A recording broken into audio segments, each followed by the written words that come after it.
오늘도 클릭해주셔서 감사합니다. 구독과 좋아요 부탁드립니다.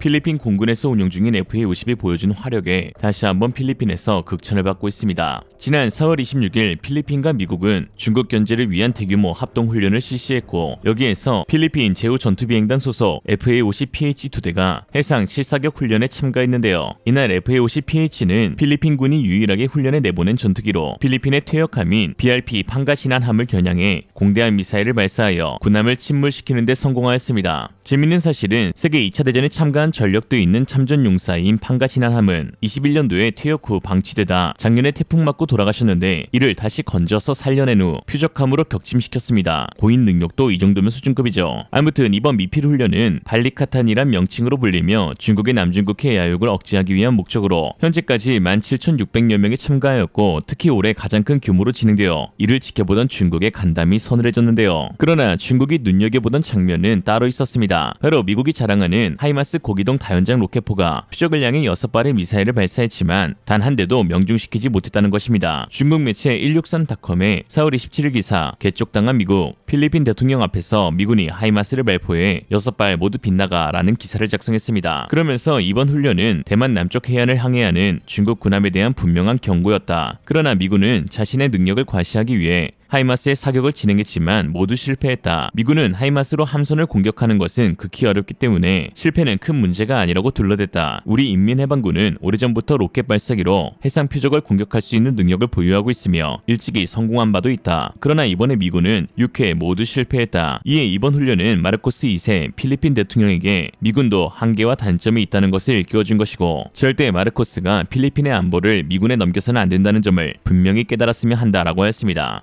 실제로 하이마스는 판가시난함을 향해 발사한 6발의 미사일을 모두 명중시키지 못했는데요. 그렇다면 중국말처럼 하이마스는 정말 검증되지 않은 또는 성능이 과장된 무기체계였던 것일까요? 사실 그렇진 않습니다. 대부분의 군사 전문가들은 고정되어 있지 않고 이동 중인 함선을 GPS 유도 방식으로 타격한다는 것은 사실상 불가능하다라고 언급하고 있는데요. 미군은 GMLRS라는 기존 MLRS용 로켓에 GPS 플러스 INU 유도부를 추가 장착하여 사거리 2배, 정확도 역시 크게 올린 최신 유도 로켓으로 판가시난함을 조준했는데요. GPS 유도용 무기들은 재밍이 없다는 전제하에 표적 오차가 10m 이내이니 나름 염가에 아주 쓸모있는 무기체계라고 할 수 있으나, 그러나 싼 만큼 대응 측에서도 재밍이 쉽고, 또 목표물은 지구 표면에서 끊임없이 움직이는 반면 미사일을 유도하는 데 사용되는 GPS 신호가 우주에서 고정된 위성좌표를 기반으로 하기 때문에 이동 혹은 표류 중인 함선을 명중시키기란 매우 어렵습니다. 우선 미사일이 발사되면 위성으로부터 GPS 신호를 받아 목표물의 위치를 파악한 후 이 정보를 바탕으로 목표물을 요격하기 위해 취해야 할 경로를 계산하지만, 만약 목표물이 움직이고 있다면 미사일이 GPS 신호를 수신하는 시간과 목표물에 도달하는 시간 사이에 위치가 바뀔 것이고, 이는 곧 명중 실패로 이어지기 때문이죠. 물론 이를 보완하기 위해 레이더나 적외선 탐지기 등의 추가 센서를 이용해 목표물의 움직임을 추적하고 실시간으로 미사일의 유도 시스템을 업데이트할 수 있지만, 애초에 GMLRS 자체가 남아도는 염가형 무술모 미사일에 GPS 키트를 장착하여 그나마 쓸만한 미사일로 바꾸는 것이기에 굳이 업그레이드할 필요가 없는 것이죠. 하이마스의 GMLRS가 함정을 상대로 타격하지 못한 것은 어찌 보면 당연한 결과라고 할 수 있습니다. 이는 미국 편을 드는 것도 아니고 미국뿐만 아니라 세계 어느 나라의 무기체계라도 GPS 기반으로 대한미사일을 개발한 국가는 없기 때문이죠. 딱히 중국이 신날 곳도 못 꼬실 곳도 없는 상황인데 지네들 무기들도 마찬가지일 것입니다. 이동 중인 표적을 정확하게 맞추기 위해서는 주로 IR 적외선 센서가 탑재된 유도미사일을 사용합니다. 실제로 하이마스가 필리핀 군함 타격에 실패한 후 필리핀 FA-50PH는 AGM-65G2를 사용하여 곧 저세상으로 보내드렸는데, 이 AGM-65G2가 IR 매버릭으로 불리는 적외선 센서 기반 유도미사일입니다.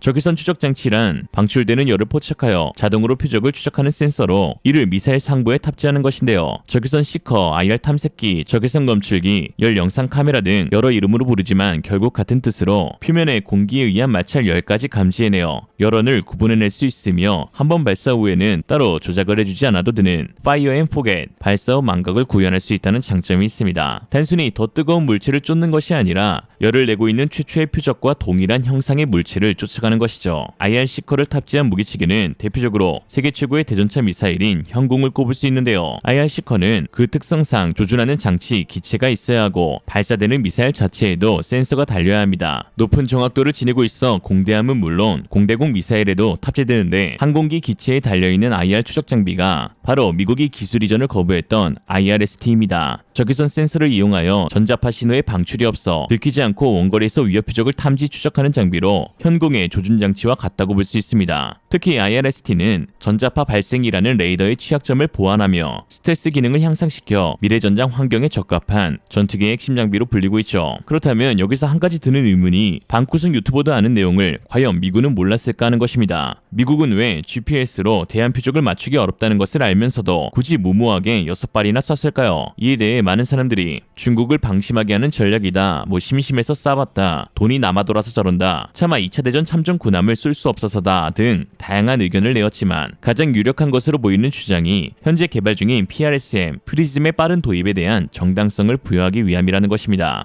현재 미국은 프리즘이라는 차세대 정밀 타격 무기를 개발 중에 있는데요. 이 프리즘을 대함 타격용으로 지정하여 개발 중인데 기존의 전술 탄도 미사일과 달리 이동 표적 공격 능력이 부여될 예정입니다. 즉 GPS 기반 GMLRS로는 대함 타격이 불가능하다는 것을 다시 한번 부각시키고 하이마스에 탑재된 프리즘 미사일 개발 및 전력화를 빠르게 추진해야 한다는 것을 드러낸 것이 아닐까 합니다. 현재 개발 막바지에 있는 프리즘의 대함 미사일화가 실현된다면 미군 최초의 대함 탄도 미사일이 완성되는 셈인데요. 특히 C-130으로도 수송되는 하이마스의 높은 기동성과 프리즘이 결합된다면 발해만의 다른 시에 있는 중국 해군에게 매우 위협적으로 작용할 수 있습니다. 그리고 이 프리즘에도 역시 적외선 시커가 장착되는데 통합하는 테스트가 현재 진행 중에 있죠. 프리즘에는 다중 모드 시커 혹은 듀얼 모드 시커라고 불리는 탐색기가 탑재되는데 주파수 탐색기인 RF와 적외선 탐색기인 IR이 결합된 것으로 이는 우리나라의 해군과 같다고 할 수 있습니다. 사실 중국이 미국의 하이마스 명중 실패를 보고 비웃고 있지만 오히려 그럴 때가 아닙니다. 이는 중국이 군사용으로 사용할 수 있는 고해상도 냉각형 적외선 센서를 아직 개발하지 못했기 때문인데요. 즉 웃을 때가 아니라 울 때라는 거죠. 군사용 냉각형 적외선 IR 센서는 현재 전 세계에서 오직 6개국만 개발에 성공했는데 미국, 이스라엘, 독일, 영국, 프랑스 그리고 자랑스럽게도 한국 역시 국산화에 성공하여 그 기술을 보유 중에 있습니다. 우리나라만세. 물론 최근 중국발 소식에 따르면 중국이 적외선 시커를 개발했고 이로써 미국의 스텔스기를 탐지 및 추적할 수 있다고 밝히기도 했는데요. 그러나 개발을 주관한 스촨 지우저우 전기그룹에서 공개한 사진을 보면 뻥카 90, 진실 10이라는 것을 알 수 있는데 화질이 심각하게 떨어지기 때문입니다. 그러면서 스촨그룹은 영하 40도에서 영상 140도 테스트를 거쳤다고 밝혔는데요. 즉 이는 냉각형 수준이 아닌 비냉각형 탐색기였던 것입니다. 냉각형이라 함은 영하 200도라는 고난도의 테스트를 거쳐야 하기 때문이죠. 냉각형 IR 센서는 비냉각형 IR 센서보다 훨씬 더 뛰어난 고해상도의 화질을 제공합니다. 가장 큰 이점은 비냉각식에서는 가능하지 못했던 디테일, 선명도, 질감, 정확도를 보여주고 측정을 위해 간편하게 스펙트럼 필터링을 수행할 수 있는 능력이 있다는 것인데요. 그러나 가격이 비싸기 때문에 주로 군사용으로 유도무기나 열상 탐색기, 무인 항공기와 같은 곳에 장착이 됩니다. 사람들을 감시하는 데 진심인 중국이 민간용 적외선 센서는 최고 수준이겠지만 군사용으로는 아직 멀었다는 것이죠. 이러한 첨단 기술을 갖고 있는 한국은 놀랍게도 대기업이 아닌 i3 시스템이라는 강소기업에서 개발을 하여 더욱 주목받고 있는데요. 현재 i3 시스템이 개발한 적외선 시커는 K1, K2 전차, K9 자주포, KF-21, 현궁, 신궁, 해궁, 나라호 등 한국이 개발한 거의 웬만한 무기체계에는 전부 탑재되고 있죠. 세계 다른 적외선 선진국보다 30년 늦게 연구 개발을 시작했음에도 세계에서 6번째로 개발한 데에 이어 냉각형 적외선 검출기의 경우는 QVCA급, VGA급의 개발과 양산을 통해 대한민국 전력화를 이루었고 비냉각 적외선 검출기의 경우 12마이크로미터 피치 XGA급 화소 검출기를 미국의 국가 중 처음으로 개발하는 등 우수한 기술을 자랑하고 있습니다. 쉽게 말해 세계 2위다. 중국의 IR 센서 개발 포기는 다른 사안을 통해서도 확인할 수 있는데요. 중국은 러시아의 대공 미사일 AA-11에 탑재된 IR 센서 기술을 탈취한 후 자국산 공대공 미사일인 PL-9에 IR 센서를 장착하였으나 어쩐지 몇 년 후에 유도방식을 갑자기 갑자기 레이더 유도 방식으로 바꾸었습니다. 이에 군사 전문가들은 냉각형 개발에 어려움을 겪었기 때문이라고 말하였죠. 이후 PL-10과 11에서 반능동 레이더 개발을 착수하여 현재 최신형인 PL-12는 능동 레이더 유도 방식을 채택했는데요. 능동 레이더 방식은 미사일 자체에 소형 레이더를 탑재하여 그 레이더의 추적에 의해 목표물을 명중시키는 유도 방식입니다. 아무래도 레이더 기반이다 보니 목표물의 도달 당시의 정확도는 매우 높은데요. 그러나 단점 역시 존재합니다. 미사일의 레이더는 매우 작기 때문에 미사일 탑재 레이더만으로는